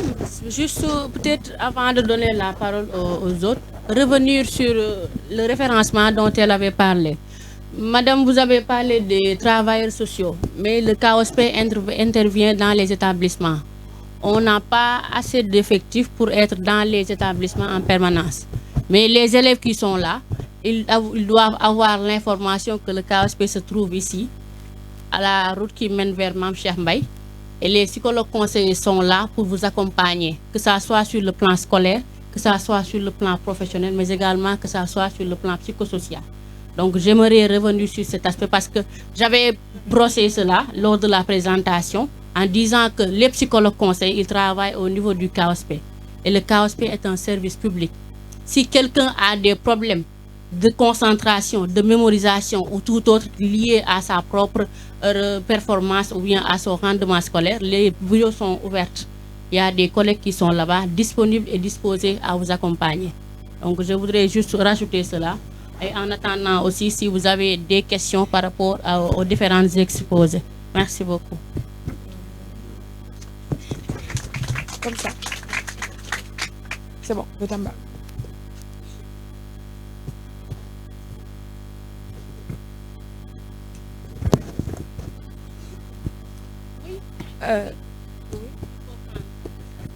Non, on ne va pas passer aux questions tout de suite. Ça marche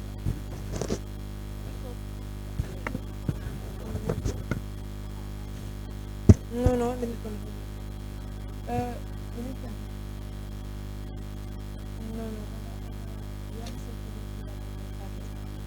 Non. Oui, le micro. Donc on va prendre les questions, après on les répond. Non, on va d'abord... Il a déjà levé là. Il va annoncer, monsieur, mais on prend d'abord les questions. C'est la même chose, hein. On peut attendre juste après, mais on prend les questions. On va répondre en dernier. Il va juste dire sa question après, on va laisser le monsieur On écoute d'abord sa question. D'accord. Tu prends juste, tu vas noter ça. Tu vas noter ça, oui, je vais. Ensuite, tu donnes la parole à Michel. D'accord. Ta question, c'était quoi?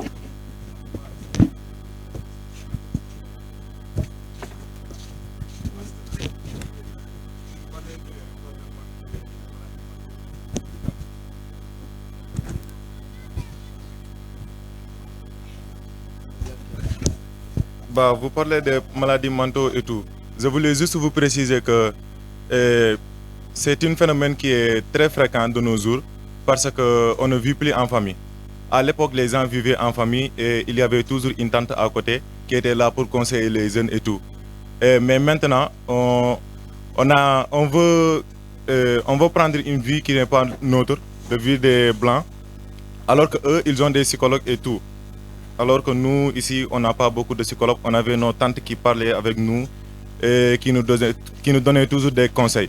Mais maintenant, dans une famille, vous voyez, il y a le père, la mère et les enfants. Et le père et la mère, ils partent tous travailler et ils n'ont pas le temps de bien s'occuper des enfants. Et maintenant, ces enfants-là, ils sont exposés parce que pour passer du temps, ils n'ont que leur téléphone ou bien la télévision.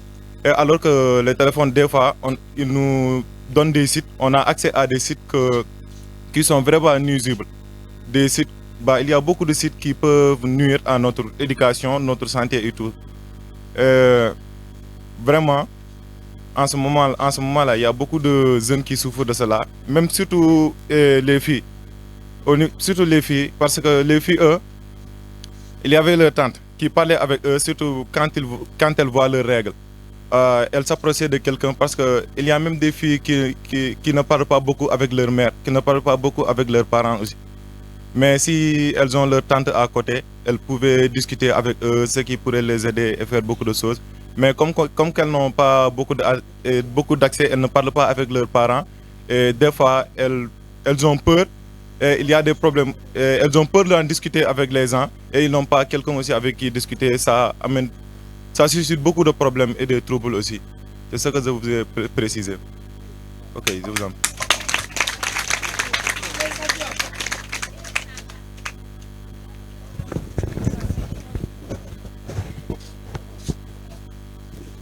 Alors pour accompagner l'Assemblée qui va aller en Forêt, nous avons notre professeur de PES, il s'agit de M. Colli, qui va aborder l'importance de la santé mentale dans les activités sportives.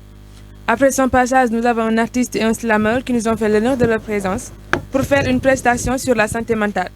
Il y a aussi M. Dramé, qui est chargé du projet ACA2 de Tamba, qui va tenir quelques propos à l'égard de notre programme.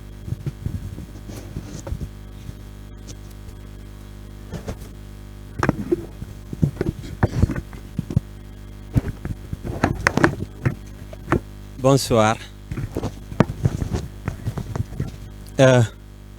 C'est M. Colli, professeur d'éducation physique ici au lycée Tamba Commune. Je suis aussi moniteur de fitness. Je suis le coordinateur des moniteurs de Tambacounda. Okay. Alors, aujourd'hui, on va parler de l'importance du sport, okay, par rapport à la santé mentale. Mais ici, à l'école, on va prendre l'exemple souvent sur nos activités qu'on fait ici. D'abord, je vais parler de l'EPS. Ici, l'EPS chez nous, c'est former des citoyens forts, disciplinés et capables de servir la nation. Okay. Alors, il y a aussi l'aspect du bien-être par rapport au sport. Nous avons la santé, on va revenir sur ça. Nous avons aussi la socialisation. Okay. Maintenant, par rapport aux remèdes, nous avons ce qu'on appelle la pratique régulière de l'activité physique. Alors, l'activité physique peut améliorer la santé mentale, c'est-à-dire en réduisant l'anxiété et la dépression. Elle l'a dit tout à l'heure. Alors, il y a l'aspect psychologique, c'est-à-dire avec les psychologues qui vont vous aider à retrouver votre calme. Mais nous, dans le domaine du sport, par exemple, on vous demande de faire de l'activité physique par rapport à l'anxiété. L'anxiété, si je prends l'exemple de nos élèves ici, par exemple, les élèves qui font la classe de terminale, alors, ils sont dans ce souci, dans ce grand doute, c'est-à-dire par rapport au bac, est-ce que j'aurai mon bac ou pas? Donc ça vous traumatise. L'échec, la peur de l'échec. Alors, quel est le rôle du sport par rapport à ça? Il y a des élèves qui sont là de 16h à 19h ou bien à 21h. À un certain moment, continuez, vous êtes là tout le temps, les jours. Vous êtes là de 16h à 20h, 16h à 20h. Il y aura un moment où vous allez commencer à douter de vous. Alors, le seul remède par rapport à ça, c'est l'activité physique. C'est l'activité physique. Alors, c'est différent aussi de l'activité physique qu'on fait ici, par exemple. Ici, on vous demande de faire l'endurance. Il y a des élèves qui tombent, qui font des crises et autres. Des crises asthmatiques ou bien, elle a dit tout à l'heure, il y a ce phénomène de Maïmouna Guinée souvent qui s'installe. Okay? Et parfois, c'est psychologique. Okay? Nous, par exemple, il y a quelques années ici, on demandait aux élèves ici, si jamais vous tombez dans le terrain là, on vous met directement inapte. C'est psychologique. Vous allez voir des élèves qui ne tombent pas ici. Ils vont à la salle de classe là-bas. C'est là-bas où ils tombent. Et pourtant, auparavant, ils tombaient sur le terrain. Okay? Et puis, l'importance du sport d'abord. Je vais raconter un peu l'histoire de l'EPS en école. Au début, à la Grèce antique, parce que là-bas, c'est là-bas où on parle souvent de modernisation de l'éducation. À la Grèce antique, il y avait un moment où il y avait beaucoup de guerres dans la cité. Il y avait beaucoup de violence et autres. Maintenant, les sages, les seigneurs, comme on le dit souvent, ont interdit toute activité physique dans la cité. Si vous faites de l'activité physique, vous êtes sanctionné. Parce qu'ils disent qu'ils pensaient que l'activité physique était à l'origine des violences. Donc, ils ont arrêté tout ce qui est activité physique et tout le monde se concentrait à la méditation, à la religion. Mais quelques années après, les gens ont constaté qu'il y avait déjà des maladies rares qui s'installaient dans la cité. Par exemple, les dépressions. Les gens étaient fous comme ça. Parce qu'ils se concentraient sur la religion, sur les études et autres, sans faire d'activité physique, il y a des conséquences. Donc, ils ont compris que l'activité physique est indispensable pour la santé mentale. Vous allez voir, à l'université aussi, il y avait des moments où il y avait beaucoup de dépression à l'université. Il y avait beaucoup de dépression. Maintenant, ça a diminué parce que les gens ont compris.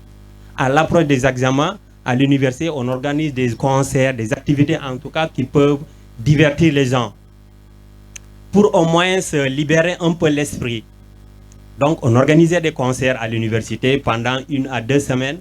Donc, les étudiants se divertissent. Et ce phénomène a permis au moins de diminuer un peu le taux de dépression. OK? Dans ce domaine aussi, il y a certains qui se basent sur l'activité physique pour pouvoir remettre cela. OK? Donc, la dépression aussi, ça arrive. En certains moments, vous étudiez, en certains moments, quand vous apprenez vos leçons, vous oubliez tout de suite. C'est parce que vous êtes dépressif, vous oubliez tout de suite.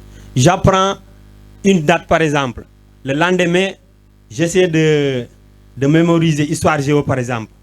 Vous apprenez plusieurs dates. À un certain moment, le lendemain, vous oubliez tout. Et le sport, je vous promets, ça vous aidera à retrouver ces situations. Vous apprenez vos leçons jusqu'à 18 h, arrêtez les études et faites quelques tours ici. Courez, ok, fatiguez-vous un peu et vous allez voir.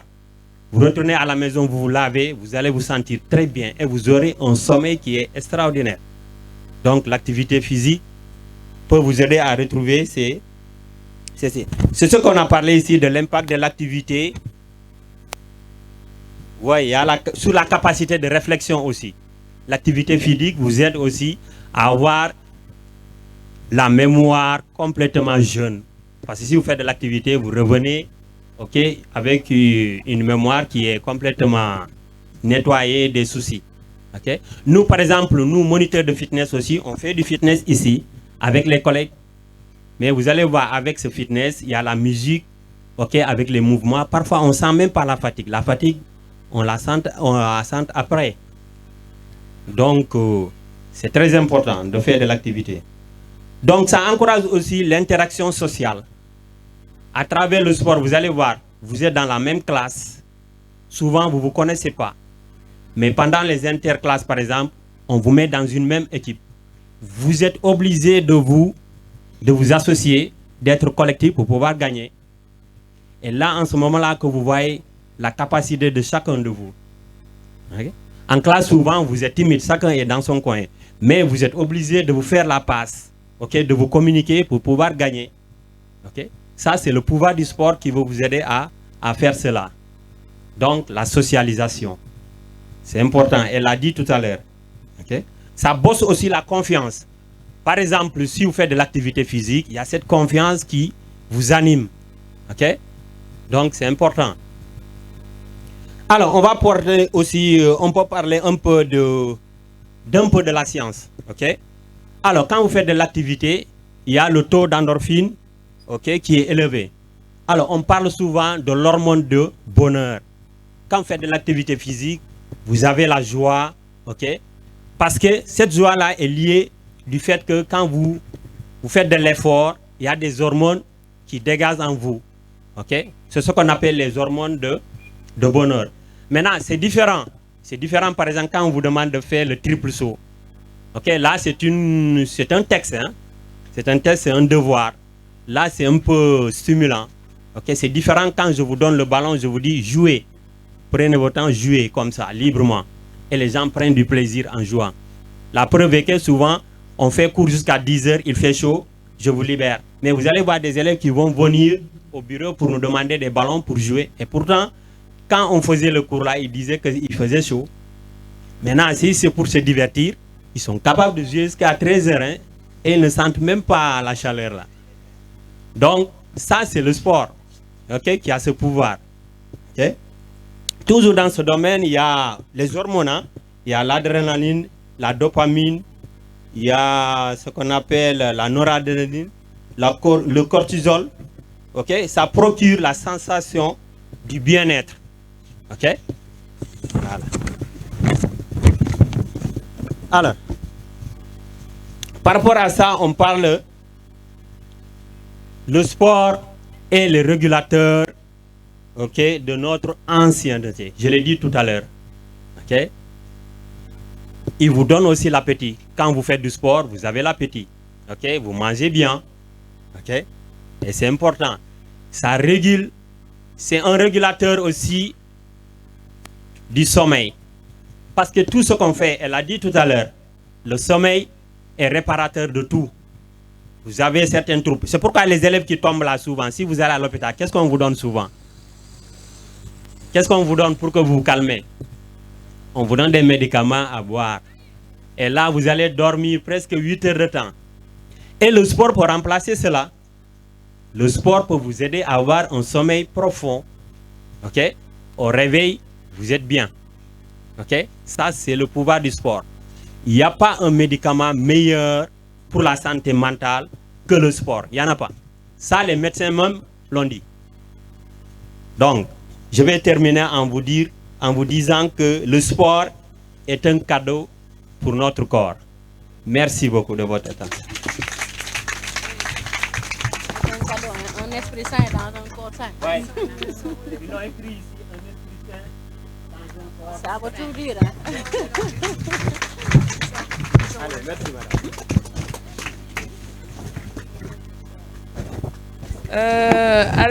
Nous allons passer la parole à notre artiste qui est ici, qui va faire une prestation sur la santé mentale.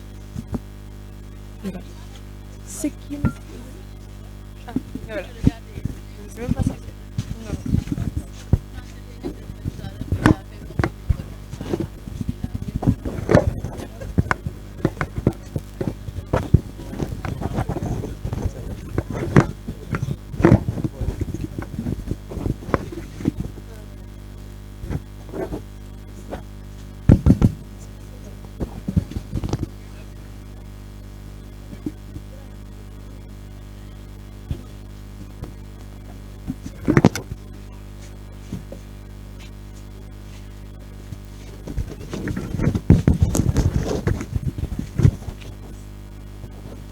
Si c'est beau, c'est de l'art.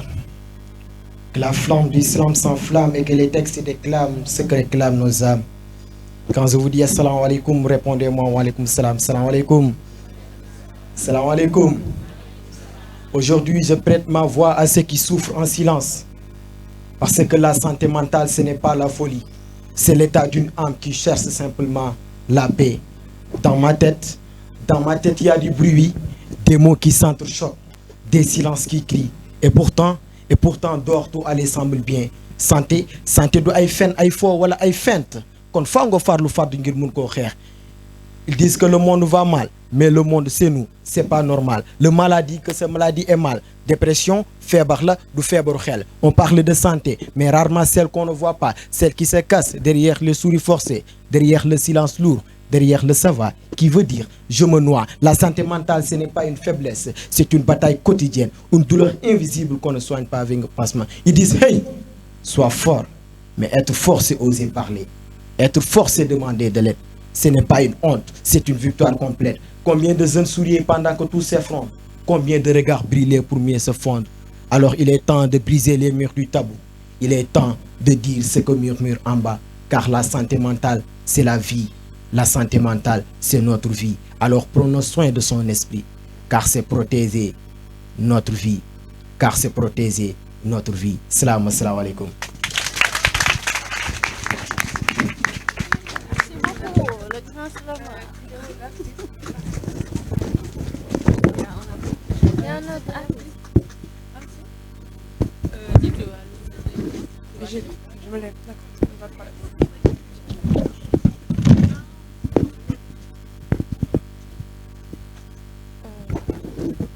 C'est bien vous l'artiste. C'est qui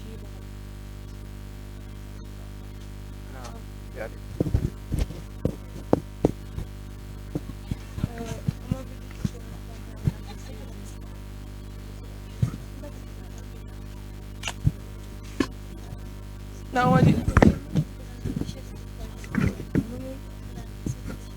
Oh, d'accord. Alors, nous allons passer la parole à M. Mamadou Dramé, qui est chargé du projet ACA de Tamba, qui va tenir quelques propos sur notre programme. C'est qui celui? D'accord.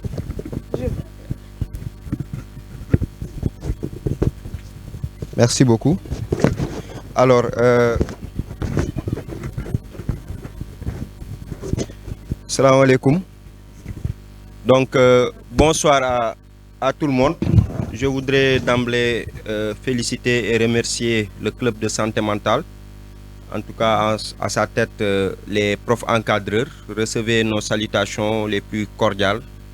Et je voudrais aussi remercier et féliciter nos chers panélistes, Madame le maire, Madame Koli, avec qui je partage le conseil municipal de Tamba. Je salue mes salutations aussi à Madame la représentante du CAOSP, aux élèves, membres du club de santé mentale.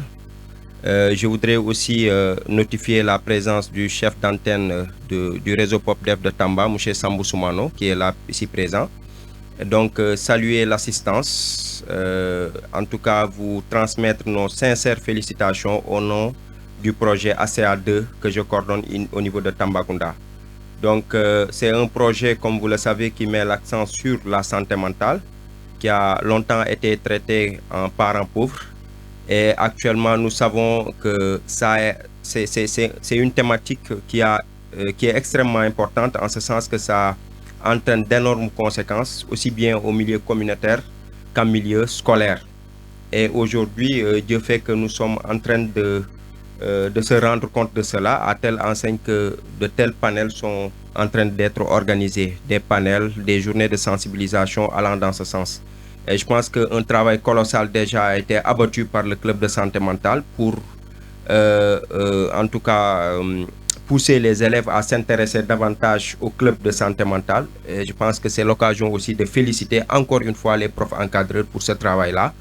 Le projet a décidé d'implanter des clubs de santé mentale dans des établissements pour tout simplement responsabiliser les élèves.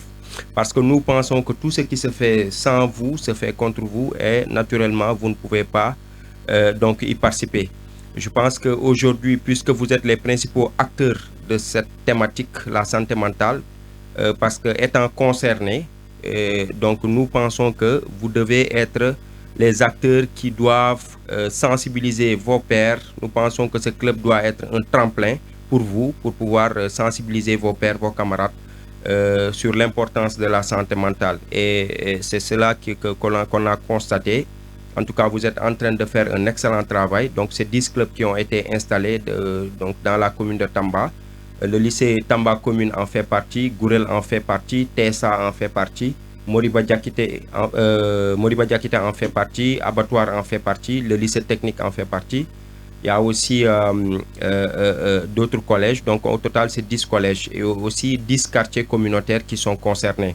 Juste rappeler que ce projet a été le fruit d'une co-conception, une co-création qui a vu la participation des autorités administratives et techniques donc de Tambacounda et aussi des autorités locales telles que le maire de Tamba, des autorités administratives telles que le préfet du département de Tambacounda, vos professeurs qui sont ici présents en faisaient partie aussi. Donc juste pour montrer que on avait besoin des idées de tout le monde pour pouvoir concevoir ce projet-là.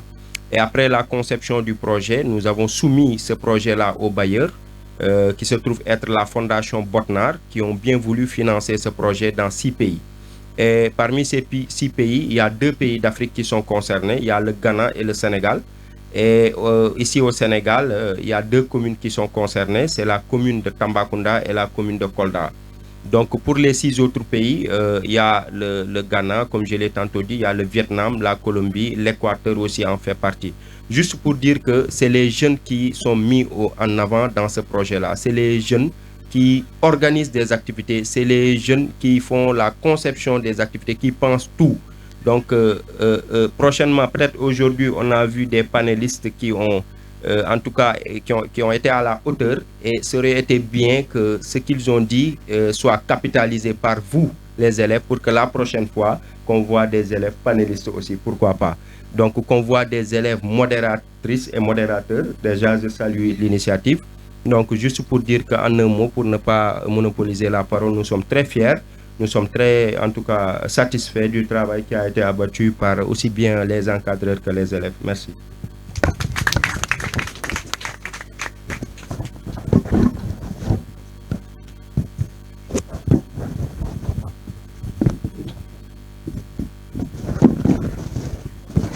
Nous allons de ce pas passer à la phase de débat de notre programme, c'est-à-dire une interaction entre l'Assemblée et les spécialistes ici présents. Si vous avez des questions à poser, vous les posez, puis les panélistes vont y répondre.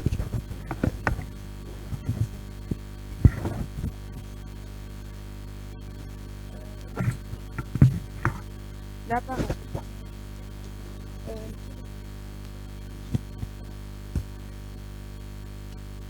Y a quelqu'un